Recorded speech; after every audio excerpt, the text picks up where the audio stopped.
Hello friends, ఈరోజు వరంగల్ జిల్లాలో RTO office urban RTO ఆఫీస్లో జరిగేటువంటి అవినీతి జరిగేటువంటి దోపిడీని మనము క్వశ్చన్ చేసినందుకు ఇవాళ ఒక అబ్బాయి నాకు చెప్పడం జరిగింది. సార్, ఇక్కడ లైసెన్సుల కోసము డబ్బులు తీసుకుంటున్నారు అని చెప్పి ఒక సామాన్య పౌరుడు చెప్తే అక్కడికి వెళ్ళి ఆ శ్రీనివాస్ అని చెప్పి ఒక ఏజెంట్ ఉండే, ఆ ఏజెంట్తో మాట్లాడేటప్పుడు మేము డైరెక్ట్గా వీడియోస్ తీసుకుంటూ లోపల నుంచి వీడియో తీసుకుంటూ మేము అడగడం జరిగింది. మీరు 4,000 రూపాయలు అడిగారు, 4,000 రూపాయలు మీకు ఎందుకు ఇవ్వాలి? ఒక సామాన్య పౌరుడుగా 4,000 రూపాయలు ఎందుకు 4,000 రూపాయలు మీకు ఇవ్వమని చెప్పారంటే, అవును 4,000 రూపాయలు ఇస్తే నేను లైసెన్స్ చేస్తా అంటే వాళ్ళు డౌట్ రాకుండా అడగడం జరిగింది.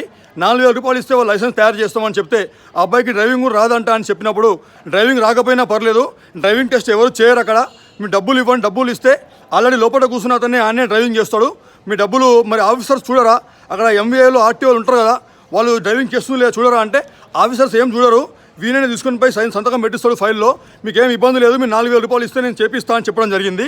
అలా చెప్తే మరి వాడు డ్రైవింగ్ రాని వాళ్ళకి ఎట్లా చేస్తారండి అంటే, అవన్నీ మీకు ఎందుకు సార్, ఎవరు వచ్చినా పర్లేదు మేము చేస్తాం కదా అని చెప్పడం జరిగింది.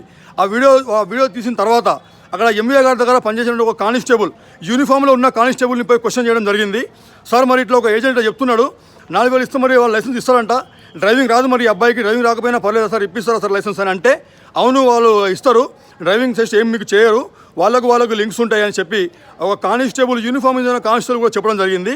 ఇవి 2 ఎవిడెన్స్లు వీడియోస్తో సహా తీసుకున్నాం. డబ్బులు లెక్కబెట్టి ఇస్తుంటే 4,000 రూపాయలు వీడియో తీసి మరి మేము తీసుకొని పోయి DTO గారి దగ్గరికి డైరెక్ట్ అక్కడి నుంచి వెళ్ళడం జరిగింది. ప్రతి ఒక్కటి వీడియో ఎవిడెన్స్ రికార్డింగ్తో పాటు ఉంది. DTO గారి దగ్గరికి వెళ్ళి అక్కడ కంప్లైంట్ చేయడం జరిగింది.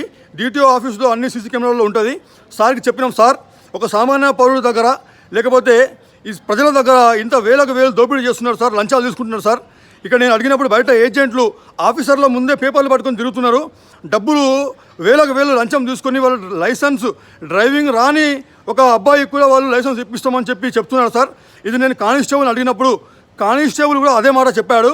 ఆఫీసర్ దీన్ని ఎవరు చూడరంట సార్, ఆఫీసర్స్ కూడా దీంట్లో వాటా ఉంటుంది, వాళ్ళకు కూడా డబ్బులు పోతాయి, రోజు సాయంత్రం ఎవరెవరికి ఎంత డబ్బులు వచ్చినా అందరూ లెక్క పెట్టుకొని ఆ డబ్బులు పంచుకొని ఇంటికి పోతారని చెప్పి క్లియర్గా చెప్పినటువంటి వీడియోస్ ఆడియోస్ మన దగ్గర ఎవిడెన్స్ ఉన్నాయి సార్ అని మేము చెప్పినప్పుడు ఆ మాటలు DTO గారు విని, నేను 1.5 month అయింది వచ్చి, నాకు ఇవన్నీ ఈ విషయాలు ఇక్కడ జరుగుతున్నాయని నాకు తెలియదు, మీరు చాలా మంచి పని చేశారు, మీరు ఇలా యువత మొత్తం ఇలా మోటివేట్ అయ్యి యువత మొత్తం ఇట్లా పనిచేస్తే ఈ సమాజంలో అవినీతి తగ్గిపోతుందని చెప్పి సార్ చెప్పిన వీడియోస్ కూడా మా దగ్గర ఉన్నాయి.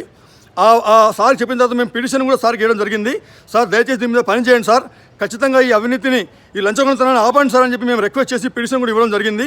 వాళ్ళని ఆ శ్రీనివాస్ని పిలిపించి ఆయన చేతుల్లో ఇంత కట్ట ఉంది, ఆ వేరే కస్టమర్ల ద్వారా డబ్బులు తీసుకున్న కట్ట సార్కి కూడా ఇవ్వడం జరిగింది. అది అలా చేసిన తర్వాత మేము అక్కడ ఏజెంట్లు ఒక 10 మంది కలిసి మా మీద గొడవకు వచ్చి మమ్మల్ని కొట్టడానికి వచ్చి మీరెవరు అడగడానికి అని చెప్పినప్పుడు మేము చెప్పినాం, సార్ చనిపోతే ఎట్లా సార్, పిల్లలు డ్రైవింగ్ రాకపోయినా మీరు లైసెన్స్ ఇప్పిస్తామని చెప్తారంటే, చచ్చిపోయి ఎంతమంది చచ్చిపోతున్నారు భూమి మీద, చచ్చిపోతే మాకేంది, ఇది మా వృత్తి అని చెప్పి మాట్లాడిన వీడియో కూడా మా దగ్గర ఉంది.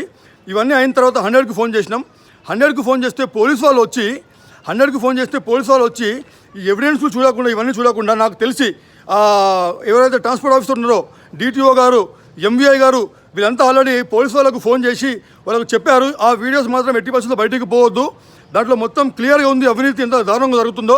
ప్రతి ఒక్క ఆర్టీ ఆఫీస్లో ఈరోజు డబ్బులు దండుకొని లైసెన్సులు పిల్లలకు ఇస్తున్నారు, డ్రైవింగ్ రాని వాళ్ళకి లైసెన్స్ ఇస్తున్నారు, మైనర్ డ్రైవింగ్ చేస్తున్నామో కేసులు పెట్టి కోర్టులకు పంపిస్తున్నారు, మరి ఇక్కడ డ్రైవింగ్ రాని వాళ్ళకే ఇక్కడ లైసెన్స్ ఇచ్చి పంపిస్తున్నారు. దీని మీద క్వశ్చన్ చేసినందుకు మమ్మల్ని ఆ 100కి వచ్చిన వాళ్ళు మీరు రండి సార్ దగ్గర మాట్లాడాలని చెప్పి సార్ దగ్గర తీసుకోవడం జరిగింది. అక్కడికి వెళ్ళగానే కంప్లీట్ సీన్ మొత్తం మార్చేసి వాళ్ళు ఆఫీసర్స్ ఫోన్లలో మాట్లాడుకొని నన్ను ఇష్టం వచ్చినట్టు రారా పోరా అని చెప్పి నన్ను ఇష్టం వచ్చినట్టు తిట్టుకుంటూ ఎస్ఐ భీమేష్ మరియు ఎస్ఐ రవీందర్ నా ఫోన్లు గుంజుకొని నా కారుకి గుంజుకొని నువ్వెవరు అడగడానికి అని చెప్పి నన్ను క్వశ్చన్ చేసి, నేను చెప్పిన సార్ ఒక సామాన్య అడగడానికి లేదా సార్, అడగడానికి అవినీతి ఎందుకు చేస్తున్నా, అడగడానికి కూడా మాకు హక్కులు కావాలా సార్, అడగడానికి లేదని అడిగినప్పుడు నువ్వెవరు అడగడానికి అని చెప్పి నువ్వే అక్కడ దౌర్జన్యం చేసినావు, డబ్బుల కోసం నువ్వు దౌర్జన్యం చేసినావు అని చెప్పి నా ఫోన్లు గుంజుకొని సార్ ప్రతి ఒక్కరు అక్కడ ఎవిడెన్స్తో పాటు ఉంది సార్, ఆ అబ్బాయి ఒప్పుకున్నాడు, CTO ముందు DTO గారి ముందు అతను డబ్బులు తీసుకొని పనిచేస్తున్నట్టుగా 3 సంవత్సరాల నుంచి ఒప్పుకున్న వీడియో కూడా ఉంది సార్ అంటే, ఆ వీడియోస్ ఏం చూడకుండా వాళ్ళు మాట్లాడుకుని నన్ను తొక్కుదామని చూస్తున్నారు, నా మీద ఉల్టా కేసులు పెడదామని చూస్తున్నారు. ఇది ప్రజాస్వామ్యాన్ని కూని చేసినట్టే, ప్రజాస్వామ్యాన్ని మర్డర్ చేసినట్టే. దయచేసి యువత మొత్తం ఇప్పుడు నాతో వచ్చిన 3గురిని మున్సిపాలిటీ పోలీస్ స్టేషన్లో ఆపి మమ్మల్ని కస్టడీలో కూర్చోబెట్టి విన్నా అని చెప్పి దొంగలతో నాతో ప్రవర్తిస్తున్నారు. దీని మీద ప్రజా హక్కుల కోసం పోరాడే వాళ్ళు, యువత, కామన్ మ్యాన్ హక్కుల కోసం పోరాడే వాళ్ళు ప్రతి ఒక్కరు దీని మీద స్పందించాలి. దీన్ని మొత్తం వీడియో అందరికి పంపించండి. ఇప్పుడు పోలీస్ స్టేషన్లో మమ్మల్ని ఆపితే నేను ఆగాను, నేను ఏం తప్పు చేసినా నన్ను ఆపుతున్నారు మీరు అని చెప్పి నేను బయటికి రావడం జరిగింది. బయటికి వస్తే నా కోసం ఇప్పుడు నేను మా పిల్లల్ని పంపిస్తలేరు బయటికి.